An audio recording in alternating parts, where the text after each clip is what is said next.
আসসালামু আলাইকুম। ঈদ মোবারক। আমি বর্ষা। ঈদ বিশেষ আনন্দযোগ অনুষ্ঠানে আপনাদের সবাইকে জানাচ্ছি স্বাগতম।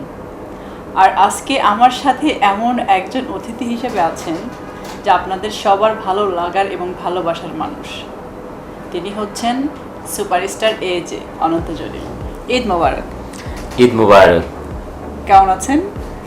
ভালো, আপনি? এই তো আছে আলহামদুলিল্লাহ। ওকে, আপনি বলবো না তুমি বলবো? As your wish. ওকে, তুমিই বলি নাকি? Objection? No. Because you are journalist today. বলতে পারেন। ওকে। সো ওকে, মানে আমরা আজকে একটু মানে করোনা ভাইরাস, ঈদের অনুষ্ঠান, ফ্যামিলি, মুভি সব কিছু নিয়ে আলাপ করব। বাট সবার আগে আমার প্রথম প্রশ্নটি হচ্ছে করোনা ভাইরাসের যে মানে চারদিকে যে অবস্থা, আমরা খুব বাজে সময় কাটাচ্ছি এই সময়। সো আপনার কাছে কি মনে হচ্ছে না যে আপনার জীবনের যতগুলো ঈদ হয়েছে বা করেছেন তার চাইতে সম্পূর্ণ আলাদাভাবে? দর্শক ধন্যবাদ, ঈদ মোবারক সবাইকে। বুঝতেই পারছেন আজকে আমার জন্য কঠিন একটা দিন, কারণ আজকে আমার যিনি হোস্ট আছেন তিনি খুব সহজ নয় আমার জন্যে, কারণ কোথা থেকে কোন প্রশ্ন করে বলবেন জানি না। That pray for me. Okay, এবারকার ঈদটি সম্পূর্ণভাবে ডিফারেন্ট। তুমি তো জানো যে আমরা নর্মালি ঈদে আমরা সবাই যে আনন্দটা করে থাকি, এইবারকার ঈদে সম্পূর্ণভাবে এই আনন্দ থেকে সবাই বিরত থাকতে হবে। ইভেন তো অনেকেই আছে দেশের বাইরে যায়, দেশে বেড়াতে যায়, বিভিন্ন জায়গায় দেশে বেড়াতে যায়, কারণ সবাই এই ছুটিটার জন্যই আশা করে বসে থাকে যে ছুটিতে কোথাও না কোথাও ফ্যামিলি নিয়ে বেড়াতে যাবে। তো এইবারকার ঈদটা আমরা বলবো যে আমাদের জীবনে until this is first time Eid যে আমরা সবাই ঘরবন্দি। আল্লাহ তাআলা যেন খুব শীঘ্রই আমাদেরকে এই করোনা থেকে কাটিয়ে ওঠার তৌফিক দান করে। আমিন। আর আমার এখনকার যে কথা, গত বছরের ঈদ এটা কেমন কেটেছিল, আর মানে আমাদের সন্তানদের সাথে আরিজ আবরার ওদের সাথে প্রথম ঈদের ফিলিংসটা কি মনে পড়ে? হ্যাঁ, আসলে প্রথম তো দুটো, যখন আরিজ হয় তখনকার একরকম ফিলিংস, যখন আবরার হয় তখন আরও ফিলিংস বেড়ে যায়। তাই সব কিছু মিলিয়ে আরিজ আবরার নিয়ে আমাদের প্রত্যেকটা ঈদ আলহামদুলিল্লাহ ভালোই কেটেছে। আমরা দেশেও ছিলাম, বিদেশেও গিয়েছি। আমরা ঈদের দিন বাসায় থাকতাম। ঈদের দিন আমাদের বাসায় তো তুমি জানোই যে অনেক ফ্যানরা আসতো, মানে তাদের সাথে সময় কাটাতাম। আর তুমি অনেক সুন্দর সুন্দর পাক করতা, ফ্যানরা এসে খেত। তো সব কিছু মিলিয়ে আগেকার ঈদগুলোর তুলনাই হয় না। আর মানে আমি বিভিন্ন অনুষ্ঠানে আমি যেটা তোমার সাথে গিয়েছি বা অনুষ্ঠান করেছি বা নিজেও বলেছি, সেটি হচ্ছে যে মানে ঈদের দিনের খাবার যে আইটেমগুলো নিয়ে, মেনু নিয়ে। সো মানে নিজের ঢোল নিজে পিটাতে চাই না, যেটা বলতে চাই আর কি, যে আমার রান্না করা ঈদের দিন কোন খাবারটা তোমার খেতে বেশি ভালো লাগে? আসলে তো আমি তোমার খাবারের ফ্যান, এমনিতে সব কিছুই ভালো লাগে। তোমার রান্না অনেক ভালো। কবে যে দর্শকদেরকে খাওয়াতে পারবো, ইন্টারনেটের মাধ্যমে খাওয়াতে পারলে এর আগেই খাওয়াই দিতাম। কিন্তু আমাদের আল্লাহ তাআলার দয়ায় সারা দেশে আমাদের অনেক ফ্যান। আমরা বলবো যে ঈদের দিন, এইবারকার ঈদে তো সম্ভব নয়, অন্য ঈদে আসবেন আমাদের বাসায়, ওই দিন ওপেন থাকে, সবাই আসবেন। আর বর্ষা যেই পাকগুলো করে, কোনটা থুয়ে কোনটা বলবো, তবে ওর একটা পাক আমার কাছে সবচেয়ে প্রিয়, সেটা হচ্ছে পায়েস। আর তুমি তো জানোই যে তোমার পায়েস অনেক ভালো, অনেক পছন্দ করি আমি।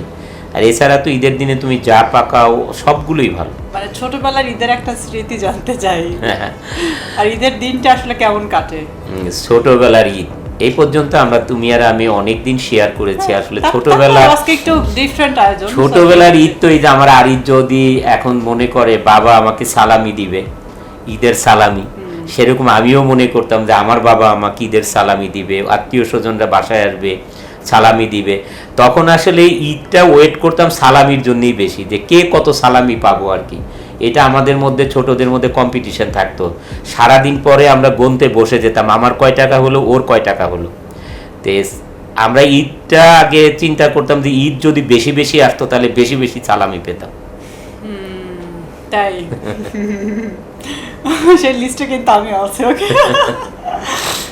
দর্শক, আমি কিন্তু ঈদে বর্ষাকেও সালামি দিই। তো সেই লিস্টে এবারও বর্ষাকে সালামি দিব ইনশাল্লাহ। ওকে, আর এবার একটু মানে একটু অন্য প্রসঙ্গে যেতে চাই, সেটি হচ্ছে যে করোনা ভাইরাস কোভিড-19, মানে যারা নিডি পিপল আছে এদের জন্য আমরা সবাই জানি বা দেখি, আমি পাশে থেকেও তোমাকে যেটা দেখি যে সুবিধা বঞ্চিত মানুষদের পাশে তুমি সবসময়ই করো। শুধুমাত্র যে এখন যে একটা মানে মহামারী লেগে গেছে করোনা ভাইরাস এটার জন্য না, সবসময়। বাট এবারেও তো আমি দেখেছি যে সবসময় এখনও করে যাচ্ছ, বাট আরও প্ল্যান আছে এই সমস্ত মানুষদের জন্য। মানে এই বিষয়গুলো নিয়ে জানতে চাই আর কি, যে মানে কেমন লাগে আসলে যখন এই মানুষগুলোর পাশে গিয়ে তাদেরকে হেল্প করা হয়। আলহামদুলিল্লাহ অনেক ভালো লাগে, কারণ আল্লাহ তাআলা সবাইকে অর্থ দেননি। কারণ আল্লাহ তাআলা পৃথিবীকে সাজিয়েছেন ওইভাবে যে কাকে অর্থ দিবেন, কে একটু কম অর্থে থাকবে, কেউ নিডি থাকবে, কেউ মধ্যবিত্ত থাকবে, কেউ উচ্চবিত্ত থাকবে। এটা সব কিছু আল্লাহ তাআলারই সাজানো। পৃথিবী আল্লাহ তাআলা যেভাবে সাজিয়েছেন সেভাবে চলছে পৃথিবী। তবে যেহেতু আল্লাহ তাআলা আমাদেরকে অর্থ দিয়েছেন, অনেক স্ট্রাগলের পরে অর্থ দিয়েছেন, আমরা এই কারণে আমি সবসময় মনে করি যে এই অর্থ তো আমার না। আমি আগে যে অনন্ত জলিল ছিলাম তখন তো আমার কাছে এই অর্থ ছিল না। আমার মতন তো অনেকেই স্ট্রাগল করছে। স্ট্রাগল করতে করতে মানুষ সেই চাকরিজীবীই থেকে যাচ্ছে, স্ট্রাগল করতে করতে বিজনেস শুরু করছে, সেই ছোট বিজনেস অবস্থায় সে মরে যাচ্ছে, বা তার প্রতিষ্ঠান ছোট থেকে হয়তো অল্প একটু বড়তে নিয়ে যাচ্ছে। তা আমি স্ট্রাগল করেছি, সৎভাবে স্ট্রাগল করেছি, আল্লাহ তাআলা আমাকে দয়া করেছে, একটা বড় জায়গায় নিয়ে আসে। আল্লাহ তাআলার কাছে শুকরিয়া আদায় করি, এবং প্রত্যেকটা মিনিট আমি এটা আল্লাহর শুকরিয়া আদায় করি, এবং এটা মনে করি যে এই অর্থ আমার জন্য নয়। এই যতটুকু আমি অর্থ কামিয়েছি সেটা আমার দু হাত দিয়ে যদি আমি মানুষের পাশে দাঁড়াতে পারি, মানুষকে দিতে পারি, সেটাতেই আমার তৃপ্তি। এবং আল্লাহ তাআলা খুশি হবেন যে হ্যাঁ, আমি যাকে দিয়েছি হি ইজ রাইট গাই, এবং আমি যাকে দিয়েছি সেই অর্থ সে সঠিকভাবে কাজে লাগিয়েছে। পরকালে যে আমি আল্লাহর কাছে জবাব দিতে পারবো। দোয়া করি যে আমরা যেন মৃত্যুর আগ পর্যন্ত মানুষের পাশে গিয়ে সবসময় মানুষের পাশে দাঁড়াতে পারি। ওকে, আর আমি জানি এই প্রশ্নের অ্যান্সার মানে এত দিয়েছি প্রত্যেক জায়গায় সবসময়, তারপরে নতুন কিছু না। সেটি হচ্ছে যে মানে প্রথম ফিল্ম খোঁজ দ্য সার্চ, মানে ওই সিনেমার যে অনেক অনেক মুহূর্ত আছে, অনেক স্মৃতি আছে, যেটা মানে আমার এখন অনেক মনে পড়ে। মানে আমার কাছে মনে হয় যে সামথিং স্পেশাল ওইটা, মানে অনেক ভালো লাগার ছিল। অনেক অনেক কিছু আমার স্মৃতি মনে আছে, তো দু একটা স্মৃতি যদি তুমি শেয়ার করো আর কি আমার সাথে। আমার কাছে অনেক ভালো লাগার একটা স্মৃতি, কারণ সিনেমা জগতে নায়িকার সাথে গান করব, সে হাবিবের একটি গান ছিল তোমার আর আমার, এতদিন কোথায় ছিলে। মানে এই গানটা যখন আমি করি, পুরা সিনেমাতে আমি যেই উপলব্ধি করিনি, মানে ওই গানটাতে আমার বেশি উপলব্ধি ছিল যে তুমি আর আমি গান করতেছি, প্রথম গান তোমার আর আমার। তারপরে আবার বৃষ্টি হচ্ছে, মানে আর্টিফিশিয়াল বৃষ্টি, এটা এভরিবডি নোজ অ্যাবাউট ইট, বৃষ্টিটার ব্যাপারে। তা আর্টিফিশিয়াল বৃষ্টি হচ্ছে, বৃষ্টিতে ভিজে তুমি আর আমি গান করছি, সেটা একটা আলাদা ফিলিংস ছিল আর কি।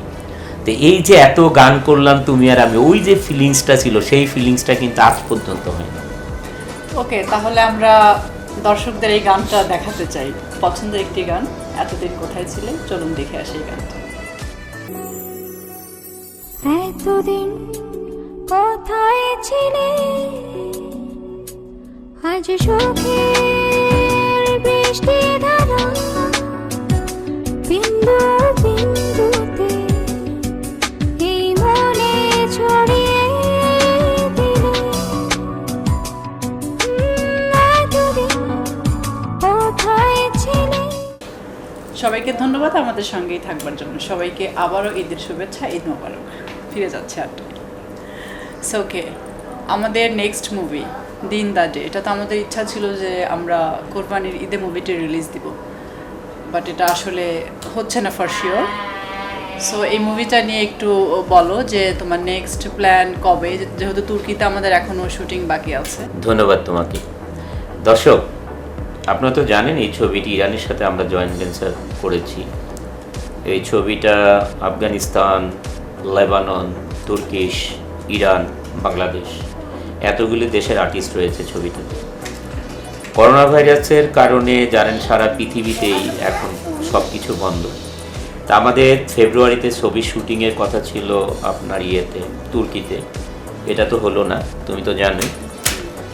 তা এখন আমাদের প্ল্যান হচ্ছে হলো যখনই লকডাউন খুলবে তুর্কিতে আমাদের দেশে, তখনই আমরা প্রথমে আমরা তুর্কির পার্ট শুটিংটা শেষ করব এবং সব দেশের আর্টিস্টের শিডিউলটা মিলিয়ে তুর্কির পার্টটা শেষ করে। আর আমাদের যেই শুটিংটা আছে 80% শুটিং হয়ে গেছে, এটা তুমি জানো যে অলমোস্ট পোস্ট প্রোডাকশনের কাজও হয়ে গেছে, গ্রাফিক্সের কাজগুলো হয়ে গেছে, যেটা ইরানে। আমাদের নেক্সট হচ্ছে হলো আমরা মানে যদি ভালো একটা দিনক্ষণ দেখে যদি ছবিটা রিলিজ করি একটা উৎসবের সময়, তাহলে আসলে দর্শকরা বেশি মজা পেত। কারণ এরকম একটা ছবি বাংলাদেশের প্রেক্ষাপটে আগামীতে হবে কি না, আর বিগততে হয়নি, এটা সবাই জানে। এটা তো কমপ্লিটলি একটা আমেরিকান মুভি। ইনশাল্লাহ এখন লকডাউন কবে পৃথিবীতে, কবে করোনা ভাইরাস নির্মূল হবে, তার উপরে সব কিছু আসে। আমরা সবাই জানি যে আমরা দর্শক আপনারাও সবাই জানেন যে ছবিটির শুটিং করতে গিয়ে আপনাদের প্রিয় যে আহত হয়েছিলেন উটের উপর থেকে পড়ে গিয়ে।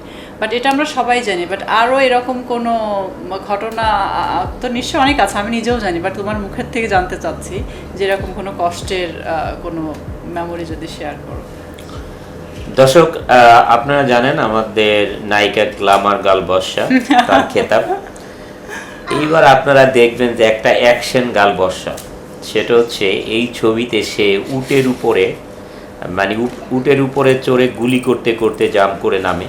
মানে দ্য হিউজ রিস্কি সিকোয়েন্স, সেটা হচ্ছে বর্ষার কথা বললাম। আর আমার জন্য এই ছবিতে অনেক রিস্কি শট আছে, অনেক হেলিকপ্টার দিকে জাম্প করা, প্যারাশুট নিয়ে জাম্প করা, তারপরে হচ্ছে আপনার এই যে উটের উপর দিকে যে অ্যাক্সিডেন্ট হয়েছে শুনলেনি, তারপরে হচ্ছে রানিং কাভার ব্যান্ড, এটার উপরে মানে আমার মানে প্রাইভেট কার থেকে জানালা দিয়ে রানিং কাভার ভ্যানে উঠে যাওয়া শিকল ধরে, তারপরে কাভার ভ্যান থেকে জাম্প করা রানিং অবস্থায়। মানে এই ছবিতে যদি আপনারা গণেন যে কতগুলি রিস্কি শট আছে, আপনারা ভালো বলতে পারবেন যে ছবিটা দেখার পরে রিভিউ করে যে আসলে কতগুলি রিস্কি শট দিয়েছি আমি এই ছবিতে। ভালোই লাগছে আড্ডা দিতে দুজনে, বাট তারপরে সব কিছুরই তো শুরু আছে এবং শেষও আছে। সো অলমোস্ট অনুষ্ঠানের শেষ পর্যায়ে চলে এসেছি। সো যাবার আগে সেই একই কথা আবারও ঘুরে ফিরে আসলে বলতেই হয়, কারণ এখন যেখানে যাই করি কথা একটাই, করোনা ভাইরাস, কোভিড-19। সো মানে কি মনে হয় যে এই ভাইরাসের জন্য এবার ঈদের আনন্দটা নষ্ট হয়ে গেল, নাকি আনন্দ নিজের কাছে? যেমন আমার কাছে মনে হয় যে না, আমি গত বছর সবসময় যেরকম করি যে আমার ফ্যামিলি রিলেটিভ বা বাসার মানুষজনের জন্য করতে পারাটাই আমার আনন্দ, ভালো লাগে। সো তোমার কাছে কি মনে হয় যে আনন্দটা নষ্ট হয়ে গেছে নাকি আনন্দ নিজের কাছে? না, এই ঈদটা আসলে এরকম না, আমি বলবো এই ঈদটা আমাদের আনন্দই নষ্ট হয়ে গিয়েছে। কারণ আমরা আত্মীয় স্বজন, আমরা একে অপরকে প্রতিদিনই দেখি অলমোস্ট, বা প্রতিদিন না হলেও উইকলি আমরা 2-1 বার দেখি। আমাদের আনন্দ ভাগাভাগি করতে হবে, সারা পৃথিবীতে মানুষ একে অপরের সাথে দেখা করতে হবে, বেড়াতে যেতে হবে, সবার সাথে সবাই দেখা করবে, এটাই আনন্দ। এইবারকার আনন্দ অন্য ঈদের তুলনায় সম্পূর্ণ ডিফারেন্ট। এটা নিজেকে নিজের মধ্যে তৃপ্তি আনতে হবে। ঈদ ইনশাল্লাহ আমরা নিজেরা হ্যাপি, আলহামদুলিল্লাহ। এই অসংখ্য ধন্যবাদ আমার অনুষ্ঠানে এসে আমাকে এবং আমার দর্শকদেরকে সময় দেওয়ার জন্য। সো অনুষ্ঠান শেষের আগে যদি দর্শকের উদ্দেশ্যে কিছু বলেন। দর্শকের আগে আপনাকে বলি, you are really great. Thank you. Good উপস্থাপিকা। এটা নিয়মিত করলে সংসারে একটি আয় হয়। ওকে, মনে থাকবে। কোভিড-19 আমরা সবাই ঘরে বসা, আমি এবং বর্ষা, আমরা আপনাদের সামনে আসছি শুধুমাত্র আপনাদেরকে আনন্দ দিতে। কারণ এই ঈদে আপনারা কোথাও যেতে পারবেন না, যার যার ঘরে থাকতে হবে। তাই আমরা দুজনে সিদ্ধান্ত নিলাম, আমাদের সাথে আছেন আমার যে মিডিয়া ম্যানেজার আরাবি, এবং আমাদের যে মেকআপ আর্টিস্ট মনির হোসেন, ক্যামেরায় আছেন হচ্ছে আলামিন, আরেকজন ক্যামেরায় আছেন সানি। আমরা সবাই আজকে আলাপ আলোচনা করে মানে সবাই আলাপ আলোচনা করে চিন্তা করলাম যে আসলে ঈদে আমরা দর্শকের জন্য কি করতে পারি। তখন আরাবি এবং আমার ওয়াইফ বর্ষা সবাই মিলে আমরা সিদ্ধান্ত নিলাম যে আমরা দর্শকের জন্য ছোট্ট একটা ভিডিও দেই, বিনোদনের যেটাতে জন্য আর কি, বিনোদনের জন্য, যেটাতে আমাদের মুভি নিয়ে আলোচনা থাকবে, কোভিড-19 নিয়ে আলোচনা থাকবে, মানুষের সহযোগিতা নিয়ে আলোচনা থাকবে, এবং এই সমস্ত কিছু আপনাদের জন্য, এই ঈদ আনন্দ দেওয়ার জন্য।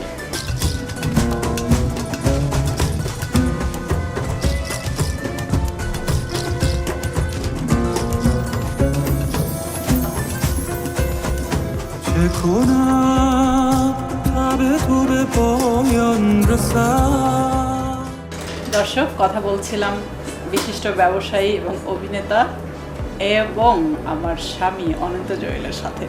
সো আচ্ছা, একদমই শেষ পর্যায়ে চলে এসেছে। যাওয়ার আগে অবশ্যই বলবো, করোনার এই সময়ে সামাজিক দূরত্ব বজায় রেখে ঈদের আনন্দ সবাই উপভোগ করুন, পরিবারকে সময় দিন, নিরাপদে থাকুন, ভালো থাকুন, বারবার সাবান দিয়ে হাত ধুন। ঈদ মোবারক। আপনারা সবাই ভালো থাকুন, সুস্থ থাকুন। ঈদ মোবারক। নিঃশব্দে বলতে পারা না বলা সব কথা, শীতল হাওয়ায় ভাসবে মনের ব্যাকুলতা। মিষ্টি হাওয়ায় দোলে বৃষ্টি মন, মিষ্টি স্বাদে সবাই আপন। World's best ingredients, perfect combination আর ইয়ামি সাথে ইগলু, যা মিষ্টি সুখের সম্পর্কগুলোকে করে তোলে আরো মধুর। যেখানেই মিষ্টি মুখ, সেখানেই ইগলু।